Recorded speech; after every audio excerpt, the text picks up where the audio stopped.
Hello बच्चों, चलिए प्रश्न को देखते हैं। प्रश्न है, मनुष्य में लिंग निर्धारण प्रक्रिया समझाइए।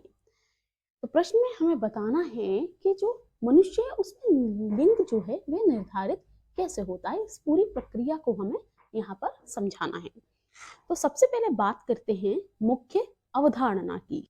तो बच्चों, इस प्रश्न की मुख्य अवधारणा है मनुष्य में गुणसूत्र। मनुष्य में गुणसूत्र। तो मनुष्यों में कुल कितने गुणसूत्र होते हैं? और यदि हम मनुष्य में कुल गुणसूत्रों की बात करें तो उनमें कुल गुणसूत्रों की संख्या है 46। और इन 46 गुणसूत्रों में से 23 गुणसूत्र जो हैं वह पिता से मिले हैं और 23 गुणसूत्र ही माता से मिले हैं। यानी कि हमारे पास प्रत्येक गुणसूत्र की 2 प्रतिलिपि होती हैं।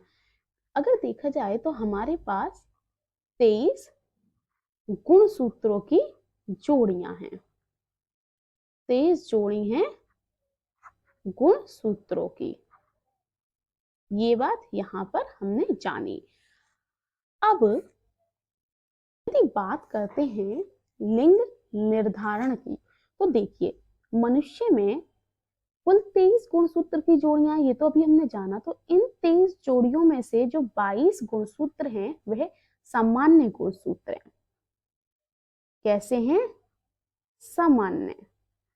और जो अंतिम जोड़ा है जिसे हम एक्स एक्स और एक्स वाई कहते हैं, उन्हें कहते हैं लिंग गुणसूत्र।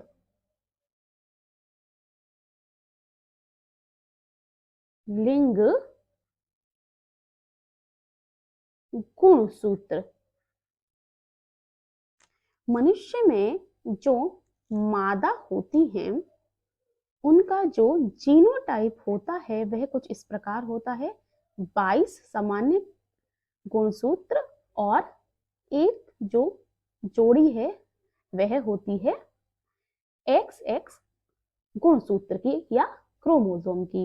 वहीं पर जो नर होते हैं उनमें 22 सामान्य गुणसूत्र होते हैं और एक एक्स और एक वाई गुणसूत्र होता है। अब आते हैं लिंग निर्धारण की प्रक्रिया पर। यहां पर एक मादा है अथवा जो माता है और दूसरा नर मनुष्य यानी कि पिता। इनके मध्य यदि विवाह होता है, ठीक है, तो पहले बात करते हैं इनके जीनोटाइप की। तो जीनोटाइप है 22 और एक जोड़ी लिंग गुणसूत्र की। जो लिंग का निर्धारण है वह इन्हीं गुणसूत्रों पर निर्भर करता है, इसलिए हम इसे एक्स एक्स और एक्स वाई ही लिखेंगे।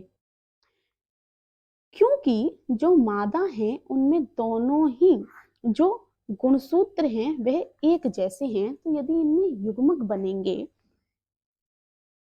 युग्मक, तो वह एक ही प्रकार के युग्मक बनेंगे जिसमें सिर्फ एक्स गुणसूत्र होगा।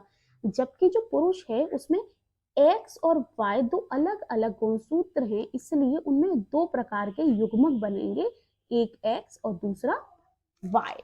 एक युग्मक ऐसा होगा जिसमें एक्स क्रोमोसोम होगा और दूसरा युग्मक ऐसा होगा जिसमें वाई क्रोमोसोम या गुणसूत्र होगा। मादा में युग्मक को हम डिंब कहते हैं और पुरुष में युग्मक को शुक्राणु कहते हैं।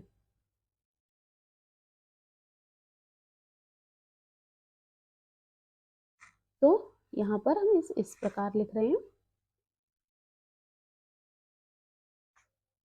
यदि इस डिंब को, यदि ये वाला शुक्राणु जिसमें एक्स गुणसूत्र है वो इसके साथ संलयन करता है, तो जो संतान उत्पन्न होगी उसका जीनोटाइप होगा एक्स एक्स। और दूसरी तरफ यदि इस डिंब को वाई क्रोमोसोम या गुणसूत्र रखने वाला शुक्राणु या युग्मक संलयन करेगा इसके साथ, तो जो जीनोटाइप होगा संतान का वो एक्स और वाई होगा। तो बच्चों नर का यदि एक्स गुणसूत्र को रखने वाला शुक्राणु मादा के डिंब के साथ संलयन करेगा, तो जो संतान उत्पन्न होगी वह मादा होगी। वहीं नर का यानी कि जो पिता है उसका वाई गुणसूत्र को रखने वाला शुक्राणु मादा के डिंब के साथ संलयन करेगा, तो जो संतान उत्पन्न होगी वह नर होगी अथवा पुत्र होगा। तो जो मनुष्य है उसमें जो लिंग का निर्धारण करता है वह पिता का क्रोमोसोम के द्वारा या गुणसूत्र के द्वारा होता है, क्योंकि पिता में दो प्रकार के युग्मक या फिर हम कह सकते हैं शुक्राणु बनते हैं।